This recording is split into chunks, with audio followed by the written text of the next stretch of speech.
Ini guys lagi pada beli mobil baru nih, Honda CRV. Kebetulan kami juga berada di dealer Honda ini. Ini semua sudah ready. Ini lagi dipanasin.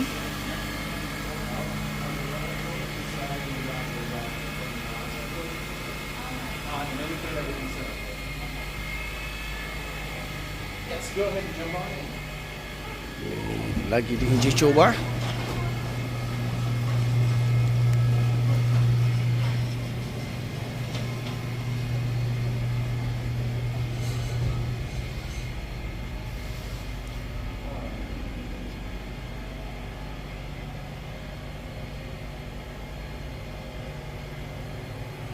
Wow, ini colornya hitam.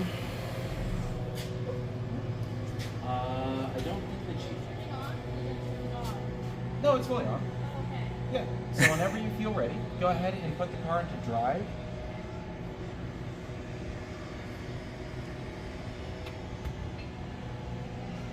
Yep. So go ahead and put her into drive.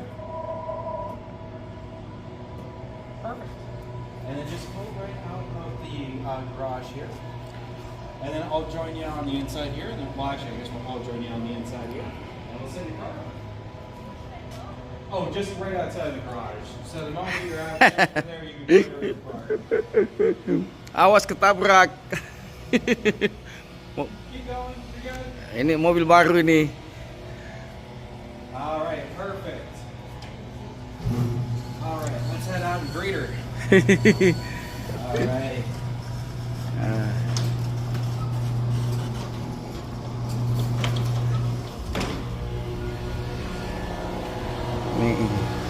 All right, you guys want to join us inside? Iya. All right. Nih kita join dulu di side. All right. Wow. Ini masuk ke dalam. Ini kita coba dulu. Atau papi driving? Do you wanna drive? Atau you driving? Nanti di rumah you driving. Kalau mau mau coba I dulu. was gonna say you can drive home if you want. Sudah mau jalan atau putar dulu sekali? You wanna putar dulu? Ya go. Hold on. Or do you wanna show us first? Yeah, that's exactly what I was Okay. Yeah. here So for. do I? So whenever you feel ready, Okay. go ahead and grab your phone cord. Where's the phone cord, Ma? Phone cord?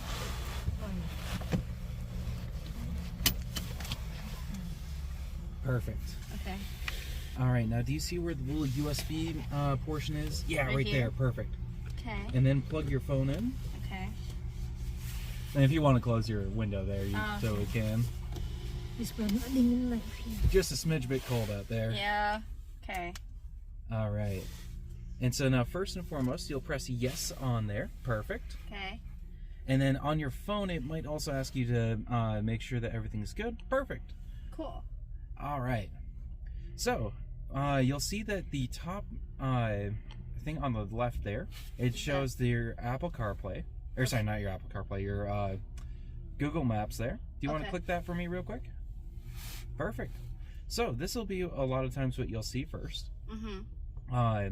And one thing that you can also change is, do you normally listen to Spotify or do you normally listen to something else? Spotify. Perfect. In that case, we'll leave that as it is as well. Okay. But if you ever want to change those, do you see the button at the bottom left with the big square and the smaller rectangle? This thing? Yep. Go ahead and tap that for me. Okay. So this will kind of be a generalized home page for you. And now I want you to swipe to the left. That way? Yep. Okay. Because this is every app that you've currently got downloaded that can Oh. also be used with Apple CarPlay. Oh, cool. Yeah. I didn't realize that the Dunkin' Donuts app could actually be used with I this. didn't know that either. I kind of want to try that out, but that'll be for you guys to figure out what it can do later. I'm sorry, I have to. So theoretically, I guess you can just order Dunkin' Donuts while you're on the road? Oh, that's cool. Okay. Well, We have that's to. just fantastic. Don't abuse this new power too much. Oh, Right. I'll try not to. All right. Now, one of the things I want you to for you to pay attention to next, on the left side of your steering wheel, do you see where there's a little button that's got a picture of a person's face with some voice lines coming out? Yes. Go ahead and press and hold on that button for a second. Hey Siri, directions to the nearest Dunkin' Donuts. One possibility is Dunkin' on Kenrick Avenue in Lakeville. A little over a mile to your south, and it gets 2 stars on Yelp. Oh, amazing. Does that one sound good? I like No, thank you, it. Siri. Thank you, Siri. I couldn't find any matching places. Perfect. And then you can also use Siri to be like, for example, call Brad or text Brad, I'll be there in 10 minutes. So that way then you theoretically never have to touch your phone while you're on the road. And then you can also say, hey Siri, play The Who on Spotify. And or whatever music that you normally listen to. Taylor Swift. There you go. Yeah. So that'll do everything for you on there. Okay. All right, and that kind of sets up the entirety of your Apple CarPlay. Oh, cool. Yeah, so it's going to be a relatively easy to use. It's way more useful than like what I'm giving it credit for, but it grows on you very, very quickly. I can sense that it's gonna be used highly. No worries. So the next thing that I'm going to bring your attention to is going to be the climate controls. Okay. So do you see that you got 3 knobs on the inside here? Those things? Yep. Okay. So the one on the far left, that's going to be your master control knob. Okay. So if you press down on where it says auto, This thing? yep. So that's going to, of course, now turn everything to being as warm as possible. Okay. And if you twist it to the left, it'll turn down your temperature. Twisting it to the right will turn it up. And do you see where it says sync on the right side? That one? Yep. So if you click that for me. So now it's going to sync everything up for you. So if you twist that the left knob, that desyncs it. This one? Yeah, so if you twist that to the left or the right now. Oh, wait, so, this one? Sorry. No worries. And then if you press the sync button for us one more time. Uh-huh. Yep. Now everything's going to be synced up to 83 degrees for the inside. Oh, okay. And then if you twist the knob in the middle there, you can also control for how strong or how weak the air will blow. Oh. Yeah. And then if you want to turn it all on or off, you can just press the middle of that same knob. Perfect. And then that turns, the air conditioning and heating on and off for you. Oh, okay. And then your front defroster is going to be just a bit to the left of that middle knob. This Yep. thing? So if you need to defrost, the front of your windshield, that's where you'll have it. Oh, okay. And then do you see where the rear defroster is? This one? Yep, exactly. Yep, and then that'll start defrosting your rear windows here, so it's easier to see out the back. Okay. And yeah, for climate controls, that's about it for now. Okay. And of course your heated seats, those are going to be those 3 little red buttons for both sides. Yep. So your heated seat is currently turned up to the max, and you'll have 3 different levels for it. And and then that turns it off. Oh, cool. Nice. All right. So next, I'm going to bring your attention to your dash there, so it's right in front of you. Oh, okay. And do you see where there's a little home button on the left side of your steering wheel? That button? Yep, that one right there. Okay. So go ahead and press that for me. And then this can change what we've got onto the inside of your dash there. Oh, so for example, it was on that range and fuel. So it would give you an estimated amount of, how much further you've got until you run on empty. Okay. And if you scroll either up or down, it'll have some different things that we can put onto the inside there, such as your average speed and how long you've been driving, how much attention you're paying to the road, where the different power is going to the different wheels, who's got their seatbelts turned on and off, what your current oil maintenance is at, where the power is flowing, your general safety support. Actually, if you want to press down on that same wheel, that'll actually show us what's currently turned on for your safety support. How do I click on it? So that same wheel that you've been using to go up and down, you'll press down on that. Oh, okay. Perfect. So currently all of your safety items are currently turned on. Okay. And if you scroll downwards. Perfect. And then if you scroll downwards once more. Okay. So that's going to be your road departure mitigation. So this will just kind of keep you so if it notices that you're going off the lane, it'll kind of do some minor corrections to fix that. Okay. Your blind spot monitoring is going to be underneath that. And then your anti-collision system is going to be the last one there. So that's going to be, in case it notices that a collision is either likely or imminent, it will try and stop the car for you, or at the very least until you take any form of control of the car. Such as if you take control of the steering wheel, or if you take control of the brake, or if you press down the accelerator or anything else like that, it gives you full control at that point. Alright, and then next, I'm going to bring your attention over to the right side of the steering wheel. Right. Yep, so over to here. These are going to be your self-driving features. Oh. So currently, they're already turned on and ready to go. Okay. You can tell that by, do you see where it says normal on the dash? Normal. Yeah. Perfect. Do you see that there's a little symbol to the top left of that that's got a picture of a car with an odometer underneath it? Yes. Perfect. So that is going to show that both your automatic cruise control and also your lane keeping assist are primed and ready to go whenever you want. Okay. So to turn on the lane keeping assist, that's going to be the bottom right button. Yep, that one right there. So if you go ahead and press that for me.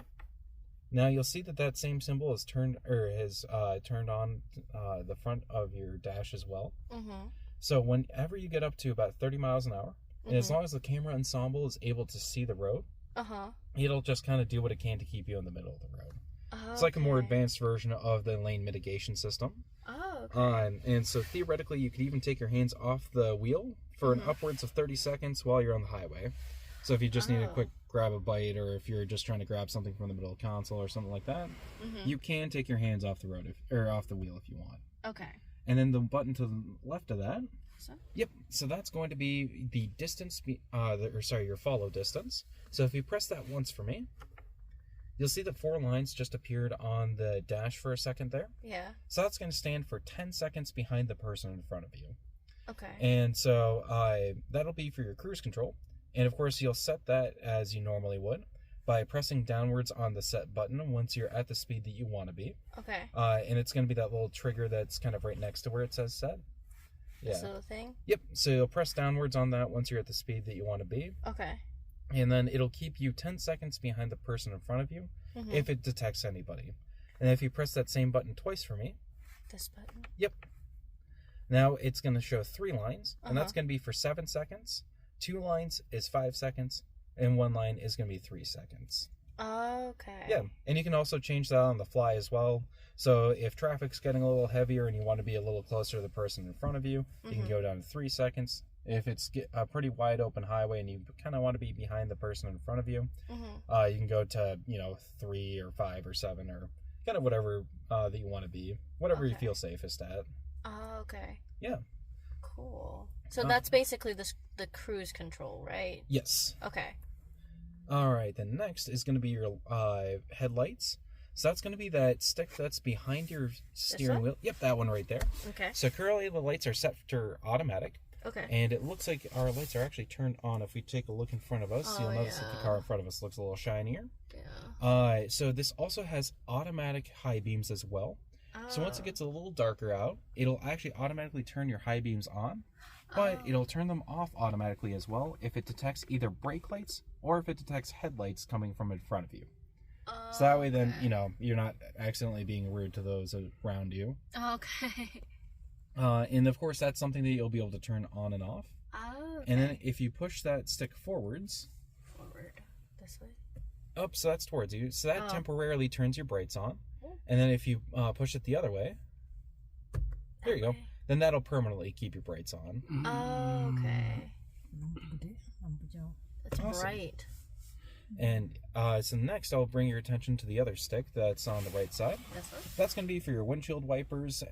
So if you pull that towards you, so that'll of course activate the wipers. And one thing I want to pull your attention to is that you'll notice that you didn't see any spray coming onto the windshield. Yeah. That's because the windshield wiper fluid is actually dispensed by the windshield wipers themselves. Oh. So that way it keeps the streaking to a minimum, and it also keeps the residual spray that's on there to a minimum as well. So that way you're not blinded for a moment. Oh, that makes sense. And then of course if you push it downwards, now that's going to put it into the automatic mode. So whenever there's enough rain or enough water hits the bottom, it'll automatically wipe for you. Okay. And if you press it one further down, it goes into low mode. And then high mode is going to be the very bottom there. Perfect. And then if you want to turn that off for us. Awesome. And then if you just push it up oncewards, it'll kind of one more. There you go. It'll just do a quick automatic wipe for you. Okay. Perfect. And then do you see how there's kind of a bit of a knob at the very end of that stick? This one? Yep. Uh-huh. So that's going to be for turning the back windshield wiper on, off, and also onto the intelligent. There you go. Oh, okay. Perfect. And then if you twist it towards you, it'll just do a quick spritz onto the back there for you to, yep, just like that. Oh, Perfect. Okay. Cool. Yeah, makes it nice and easy. It's pretty nice. All right, and then the last thing that I'll bring your attention to is going to be onto the center console here. Center console. Yep, so it's going to be right next to where your shifter is. Okay. So, first and foremost, do you see where it says drive mode? Yes. Perfect. So, that's going to be how we're going to shift your driving modes. So, where that normal word is on the dash, we're going to be changing that. Oh, So, if you okay. shift that upwards once for us, perfect. You'll see that we're now in sport mode. Oh, Everything okay. turns red. It says sport. It looks cool. Gives you a little bit more power to the engine and a Okay. little bit. Okay. So next I'm going to have you turn on the front defroster so we can actually see out the front here. All right. Perfect. So that's going to pretty quickly defrost some stuff for us. That's pretty quick. Oh yeah, no, it's extremely quick. Especially when it's just trying to deal with heat from the inside here.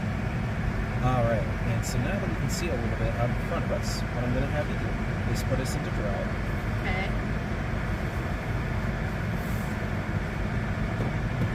Harus belakang. Okay. Perfect. Now go ahead and take your foot off the brake. And now you see that there's an extra green button that says hold. So that means that the brake is going to be held for you. Oh. So whenever you come to a complete stop, as long as your brake hold system is turned on, it'll hold the brake for you for as long as you want it to.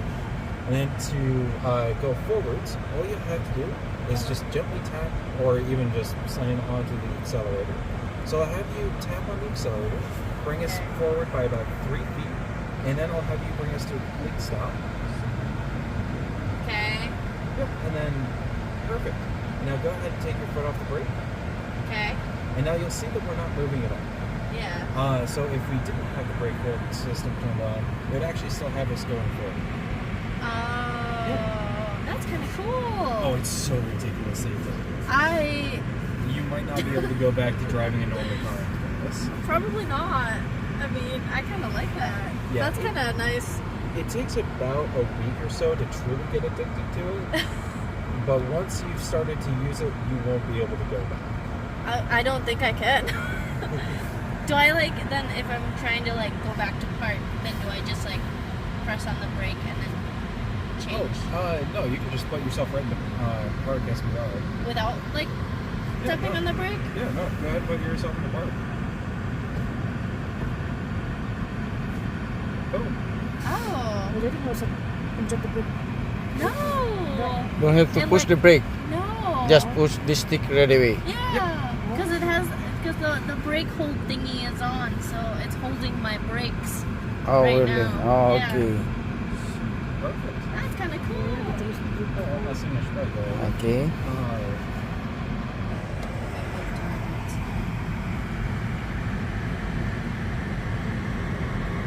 Alright, so I know you've gone over a lot today tonight. So what questions do you have for me? Huh? I know. Do you have any questions? Play music. How do you play the music? Do you just click on the... Yeah, so you can click on your Spotify there, Okay. and then go ahead and play whatever you want to play here. There. Alright, and let's also make sure that you're... Okay. So Okay. there's 2 different ways to turn the volume up. Okay. The first one is going to be on the left side of your steering wheel. You see, yep, so that little flicker that's next to it, go ahead and flick that up a few times for us. Yep. Oh. Yeah, so keep going until you get it to a comfortable volume. Oh, that's loud. All right, and then the other way is, do you see the volume knob that's on the, or that's, yep, that one right there? So if you twist that either to the left or the right, that'll... Perfect. What are these buttons? Then, the medium So media will connect you directly to what your phone is playing at that point. And then Okay. the connect phone, that's just if you want to connect another phone that's not already connected. The back button, if you press that right now, that'll bring you back to the main home button. Yep. Oh, Perfect. okay. Yeah, it's just a nice way of doing it back without messing around with your phone. Oh, And then menu, so that'll bring you to the car's menu screen here. So that way then if you need to mess around with your sound settings, so if you want to increase the bass or treble or anything like that, you can mess around with that here. Your Bluetooth settings, so if you want to add or delete any Bluetooth devices. If you need to mess around with the clock at all, that's going to be a little bit down. Smartphone settings is just going to be, well, what smartphones you want to remember on there. okay. RDS and all that. You know, it's pretty easy to just kind of go through this and mess around. Yep, and then you'll just select it via that one right there. And if there's one that you want to mess around with, you'll just press down on that same knob that you're twisting. Perfect. Oh, okay. And then that lets you turn things on and off. Okay. Alright. And actually, before you get going here, go ahead and put us into reverse. Because, when we are in reverse, the brake hold system is not going to operate. Okay. I should probably mention that before you hear anything troublesome happens. So go ahead and put us into reverse. Okay. Perfect. Now, do you see that we can see about 180 degrees from left to right on this camera angle here? Yep, so it's going with the low distorted, and that's exactly how this is meant to be. So you get the furthest amount of view, but it looks a little weird. Okay. If you don't want it to look like that, do you see how there's a bottom? Yep, so that's going to be your different camera angles. So this is going to be 90 degree view. So you can't see quite as far, and then this is going to be your curve view, so that's going to let you see left to right. Oh, that's nice. And then the last one is going to be on the far right, and that's already turned on, and that's going to be your cross-traffic monitor. Okay. So if anybody's coming from the left and the right of you, when you're in a parking lot and you're making sure that, you know, you don't want to accidentally hit somebody, it will just kind of beep at you gently if somebody's coming from the left or the right. Like from the. Yep. And that's always using the 180 degree view camera. So even if you've got this on the curb view, it'll still warn you if somebody's coming from one way or the other. Okay. Perfect. So then you can do that. Yeah. And then, of course, you can mess around with that as much as you want. It's not like you're stuck on any one camera angle either. Yeah. Okay. Oh, and that humming that you're hearing, that is exactly what this car is supposed to be doing. Okay. It's actually federal law that any hybrid or electric vehicle, because they don't make much noise when the engines are off, they have to make that noise. So this, when it's in reverse, is going to be making that humming, as well as if you're under 20 miles an hour and the engine itself is off. Oh, okay. Yeah, so that'll just kind of, well, this is just the sound that Honda decided to go with. And then it turns off when we're in park. Perfect. Oh, and also, if you've got your brake hold system turned on and you turn the car off, it'll automatically engage the parking brake for you. Okay. So you'll just have to disengage that when you're wanting to leave home again. Okay. So then do I just like click on like Yeah, you'll just press that downwards. Or sorry, yeah, you'll press that downwards in order to turn it off. Okay. Oh, Perfect. Okay. Cool. Yeah, and then you can turn any of those on and off whenever you're moving, and then you're good to go. Oh, cool. All right. What? This one or this one? Yeah. This is como like going like a really Hill, downhill, steep hill. terlalu tajam turunannya. So car, when we go slowly, push this one. Yeah. Otherwise, you cannot control by the brake, so Yeah. or the acceleration. So it's automatic. You put this one. Yeah. So kind of like. Same like this for snowing, like dive. If like snowing, you can adjust here. Yeah. Yeah. Like same like your car. Like snow or mud, big mud. Ya sih papi ada di sini. What is this B then? That's battery mode. Oh, okay. Yeah. So then, what would you use it on, like? For If you've got some super short trips. Oh, okay. So you can. Does that like mean that goes like just on a like when you're driving? You can Yeah, put it'll it on? try and use purely the battery. At least until the battery gets too drained, in which case it'll go back to hybrid mode. Okay. personally, I find that hybrid mode is usually a little bit more efficient anyways, because it's always a nice balance of everything. But it's always up to you. Okay. So then, like, if I, like, put it on battery mode, can I, like, reverse and... Oh, yeah, you can still reverse and go forwards and everything. It's just going to be purely using the hybrid battery at that point. So then, like, would I, like, move it to, like, battery mode and then reverse and then drive? No. Oh, well, yeah. I mean, you'd have to do... Yeah, sorry. Okay, sorry. I was like, I'm just, like, confused on how to use the battery. Yeah, so in reverse, it'll just kind of do whatever it needs to do at that point. Okay. Battery mode, yeah, you're just going to go forwards on that. Oh, okay. Sounds good. But Okay, there's a decent works. chance that when you're in reverse, it's probably going to be just using the hybrid battery anyways. Okay. The main time when the engine's going to be kicking on is when you're really putting some pedal to the metal for your accelerator. Okay. Or if you're going over 20 miles an hour. Or if it's cold enough outside and you're drawing a little bit more power away from the air conditioning and heating system. Okay. So, like, if you were to turn on the heating system for us. This one? Yep, right? you can press that. So then you'll notice that the engine just kicked on, because keeping everything on the inside warm here is going to mostly be using the engine for. Okay. Yeah. That makes sense. Thank you. No problem. Well, I'll let you guys go ahead and get on out of here. I know it's Okay. getting a little dark outside, so It is, yeah. Yep. You take it nice and easy on your way home. And again, if you have any questions, let me know, and I'll be more than happy to help you guys out. Sounds good. Thank Enjoy you. your CRV. Thank you. Okay. Ready to go home. We done. You want to drive, puppy?